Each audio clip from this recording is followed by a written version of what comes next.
Répondre à la question Emmanuel Macron un imposteur avec les billets d'humeur de Laurence Wauquiez de janvier 2019 à décembre 2019. Donc 2019, encore une année riche, où nous avons la réparation de Notre-Dame suite à l'incendie, la mort de Jacques Chirac et la réforme des retraites qui commence. Politique française, janvier 2019. À peine né en politique, Emmanuel Macron aurait-il déjà pris le pire défaut des vieux politiciens qui, eux, ont eu, par leurs ambitions, le temps d'être grands et ou puissants? Aurait-il trop lu Napoléon pour se sentir conquérant et fait l'impasse de Zweig avec son livre Joseph Fouché, donc Joseph Fouché, ministre au XIXe siècle, pour faire remarquer l'impossibilité, qu'elle soit pour Napoléon ou Fouché, de céder quand leur temps est fini, mais au contraire de s'y cramponner jusqu'à leur perte. Je vous lis. Car le pouvoir est comme la tête de Méduse, celui qui en a vu la figure ne peut plus en détourner son regard, reste fasciné et charmé. Celui qui une fois a goûté l'ivresse de la domination et du commandement ne peut plus s'en passer. Pas plus qu'un joueur ne peut quitter le jeu, un buveur la boisson et un braconnier la chasse. 1er janvier 2019. Politique française, février 2019. Un président contre les Français, culpabilisé, qui aurait oublié, dit-il, le sens de l'effort. Tout s'explique. Afin de cacher ses incompétences à tenir ses engagements de retour à la croissance économique du pays. Juger les autres coupables afin de se défausser. La ficelle est tellement énorme qu'on peut se demander ce que cela cache réellement. Déjà, son sens des responsabilités qui, perdu, pas seulement par le fait même de sa fonction, mais celui de tenir ses promesses, lui fait accuser les autres. Mais quoi d'autre? Mis à part l'effort qu'il nous faut pour supporter ce président sans égard pour les Français, sans scrupules. 1er février 2019. Politique française, mars 2019. L'attitude de Macron n'est-elle pas le résultat de son manque d'effort qu'il lui a fallu pour accéder à la fonction de chef de l'État? Ne comprenons pas cette trop grande facilité qu'il a eue. Il ne peut entendre les difficultés des autres, de tous ces efforts qui peuvent pourtant mener nulle part. Qui lui fait croire sans doute que les gens font exprès d'échouer, d'être chômeurs, de subir la précarité. À l'inverse d'un De Gaulle, d'un Mitterrand, d'un Chirac notamment, qui ont beaucoup échoué et ont de fait compris que la présidence d'un pays se mérite, qui impose à respecter la population et non la prendre de haut. Monsieur Macron n'a pas, lui, cette gratitude d'être enfin élu, qui le prive de cette attente avant d'accéder au pouvoir, de celle qui, en outre, donne cette légitimité qui lui fera toujours défaut. 1er mars 2019. Politique française, avril 2019.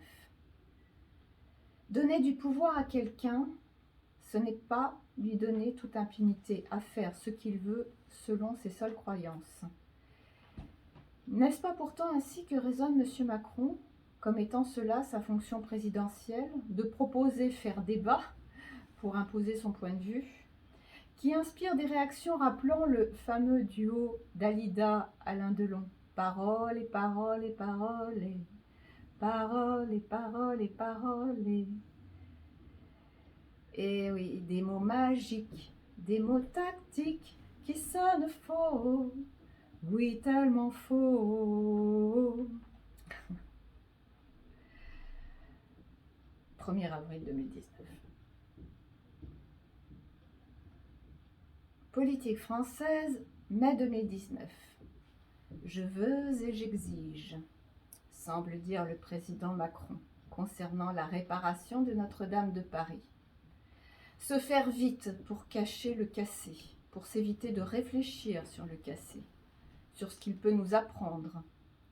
Alors que le cassé, qui est évidemment dommageable, ne peut se réparer réellement que sans la réflexion et du temps et du respect du temps de la maturation essentielle pour une mise en acte appropriée, sentie, pensée.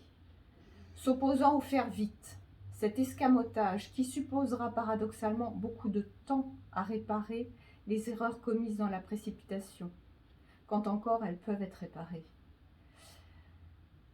Un rappel à l'ordre dont devrait s'inspirer tout acte politique pour prendre le temps de réparer réellement le cassé, qu'il soit des bâtiments, qu'il soit des citoyens. 5 mai 2019. Politique française, juin 2019. En quoi croit le président Macron, mis à part en lui-même? La confiance n'est-elle pas la possibilité aussi de croire en autrui, croire en soi et croire en l'autre, qui à son tour pourra croire en lui? Car comment faire confiance à quelqu'un qui montre si peu de confiance envers autrui? 2 juin 2019. Politique française, juillet 2019. En l'absence de vagues macronistes, enfin les vacances, une pause, P-A-U-S-E, ou une pause, P-O-S-E, 2 juillet 2019. Politique française, août 2019. Monsieur Macron, de président nommé, peut-il devenir un président? D'avoir été élu, permet-il de le devenir? D'enfin arrêter ses exigences sans concession que sa position certes permet, et de pouvoir gouverner? Une nouvelle étape? Ou prépare-t-il déjà sa réélection qui suppose d'être moins directif dans un premier temps? 10 août 2019. Politique française, septembre 2019. Me baladant rue de la Providence, j'ai découvert sur le frontispice de cette école qu'un terme manquait à la trilogie républicaine, qui devenait ainsi ce duo d'égalité et de fraternité.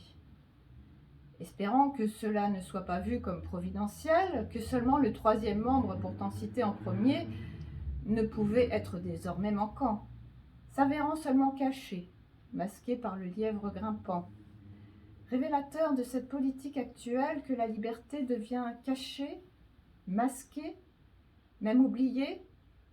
Que symbolise ce lierre qui la recouvre, qu'il faudrait juste écarter pour remettre à sa juste place, pour de nouveau lire, de nouveau le brandir? Liberté. 9 septembre 2019.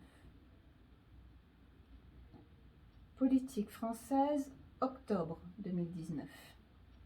Hommage national, grandiose et inédit pour l'ancien président de la République, Jacques Chirac.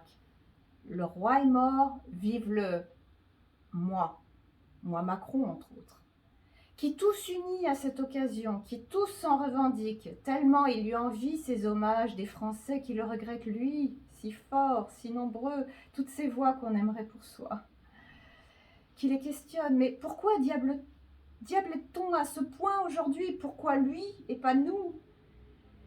Qu'ils semblent tous nous chanter en chœur ces politiques de tous bords. On a tous quelque chose de Jacques Chirac. 1er octobre 2019. Politique française, novembre 2019. Peut-on, en même temps, diriger un pays et vouloir être président de nouveau? Ou n'est-ce pas des simultanéités incompatibles qui font que pour bien faire l'un et s'y consacrer, il est nécessaire d'oublier l'autre? Parce qu'occuper une fonction ne peut être une fin en soi, sauf si on n'a rien à y faire que d'y être élu. 4 novembre 2019. Et enfin, politique française, décembre 2019. Y aurait-il un avant et après ce 5 décembre? Voilà un bien curieux paradigme supposé, comme si la société était divisée en seulement deux camps, dans un fonctionnement tel que le représente l'analyse transactionnelle, avec le parent d'un côté et l'enfant de l'autre, et aussi ceux qui régissent et ceux qui subissent, le maître et les esclaves, le possédant et les trimeurs. Quand c'est toute une remise en question du système. Parce que les gens osent, parce que les promesses n'endorment plus. Un continuum de « ça suffit » face à des règles du jeu flou qui font perdre confiance. Pourtant, tant que les gens s'expriment, c'est encore possible.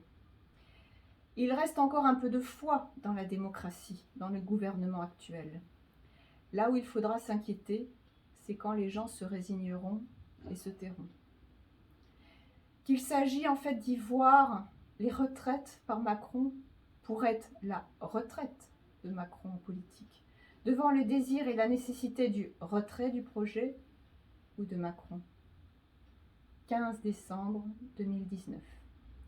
Voilà, donc c'en est fini pour l'année 2019. Vous pouvez retrouver ces billets d'humeur sur mon site, dont le lien figure en bas de l'écran. N'hésitez pas évidemment à liker, à mettre vos commentaires. Emmanuel Macron, un imposteur, affaire à suivre.